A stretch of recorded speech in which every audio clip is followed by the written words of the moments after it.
Bienvenue à tous à une nouvelle vidéo Touchplay TV avec Julien et Jordan. Et on vous présente aujourd'hui... Du Weta, et pas n'importe quelle gamme chez Weta. Ici, donc il n'y a pas longtemps, vous avez présenté déjà une première gamme, mais ici c'est du Dark Crystal. Edge of Resistance, donc la nouvelle série télé Netflix qui est sortie il y a quelques mois. Du coup, Weta a enchaîné sur des produits dérivés, quelques-uns. On a eu présenté il y a quelques semaines, ou on va dire un bon gros mois, les trois premières statues de la gamme. Et là, on vous présente le premier Skeksis, l'Empereur Skeksis, donc une pièce sublime. Du 1/6. Du 1/6 et qu'on va vous montrer en détail dès maintenant. Tout de suite. Boum! Le voilà déballé, aussi vite que l'éclair.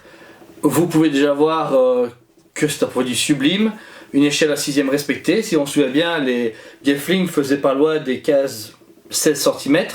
Donc on est vraiment parfaitement respecté au niveau de l'échelle. Il y a une finition dingue, on se croirait vraiment en face à face avec l'empereur, c'est un truc de fou. Il y a un rappel de l'empereur Palpatine en question, vraiment un côté très rachitique, moitié pété, c'est vraiment pas mal. Franchement, c'est une super réalisation. Ouais. Moi qui ne connais pas encore l'univers Dark Crystal, je suis agréablement surpris et étonné de la qualité et du détail qu'ils ont pu donner. Voilà, moi ici qui suis fan, je suis époustouflé. Weta m'a toujours impressionné pour ses statues Seigneur Anneaux, Lord of the Rings, etc. Et là, on s'attaque vraiment à une licence Dark Crystal qui est beaucoup plus niche. La preuve, directement, ils ont limité ça à 400 exemplaires. Il faut savoir que dans les boîtes, ce qui est bien, c'est que du coup, vous avez le numéro exemplaire et à l'intérieur, en fait, avant même de voir la statue, il y a un explicatif en fait qui correspond vraiment déjà où ils expliquent le personnage et comment ils ont fabriqué la statue, à quand ils sont, qui a travaillé dessus. On voit des images des concepteurs, de tout, et c'est vraiment très bien de la part de Weta. Ils aiment bien être proches de leurs clients et proches de leur travail pour que les gens se disent ouais ok, c'est pas acheter un truc à un certain prix, c'est pas pour un truc qui a été fait vite fait en PVC quoi, c'est de la full résine et numéroté. Donc ici on va commencer avec le visage. Vous pouvez déjà voir que les yeux sont très très bien travaillés, ainsi que la dentition, la prothèse nasale aussi. Il y a vraiment un très beau travail dessus Il y a un gros travail au niveau du relief, de la texture. Franchement, c'est juste sublime. La dentition, comme tu as pu dire, la langue aussi également qui est super bien sculptée, bien travaillée. Voilà, en tout cas au niveau de la tête, il y a un gros travail. Ici par contre, la tête est très légère. Je pense que c'est de la fibre de résine ou peut-être du plastique. Pareil ici. Le plastique est fait ici, au niveau de la lame au-dessus et des sols derrière du collet. Je pense que c'est pour une question de cassure qu'ils ont fait ça, pour éviter des problèmes de transport. À l'arrière, il y a ces deux autres bras, qui sont donc dans une sorte de petit sac adapté comme dans la série, avec des sculptures dorées, des visages de Skeksis ici mis en avant. Les fameuses sculptures dorées, j'adore le travail dessus, car il y a vraiment un côté, je trouve, un côté tissu, alors que c'est de la résine. Ouais. C'est très très beau. Et puis on vient ici en faisant son costume.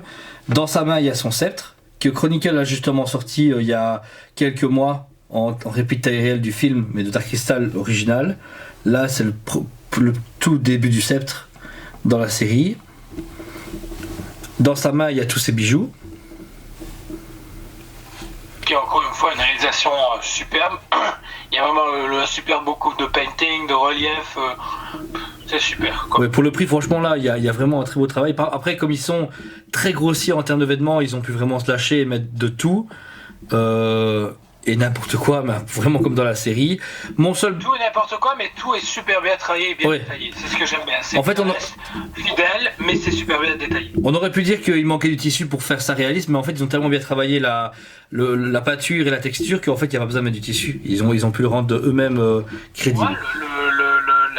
La style de robe qu'il a autour est juste sublime. Ouais. Franchement, il y a un super beau, je vais utiliser le mot drapé, mais c'est une sculpture, mais un super beau tombé.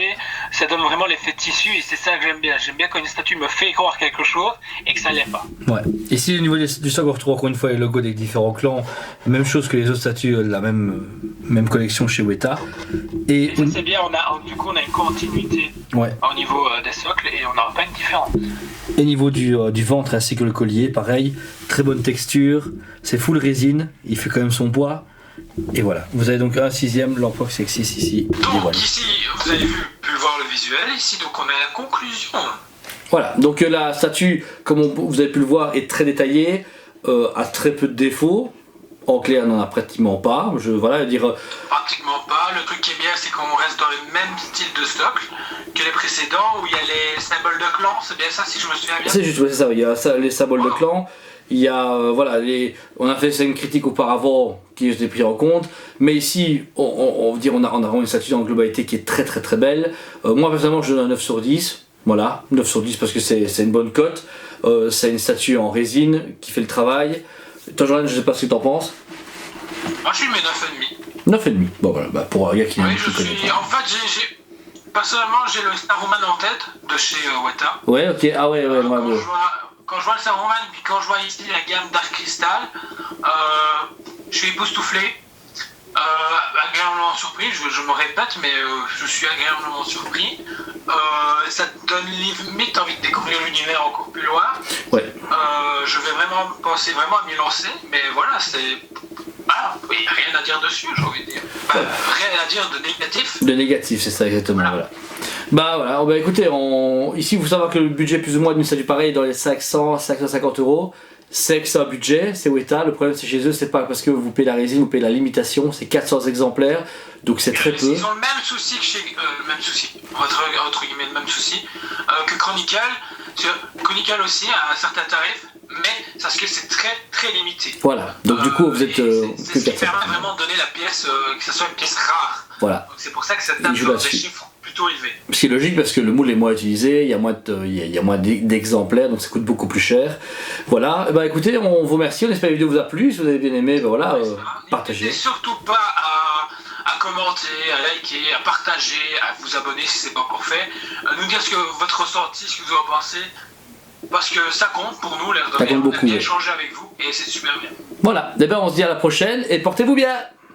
À très bientôt.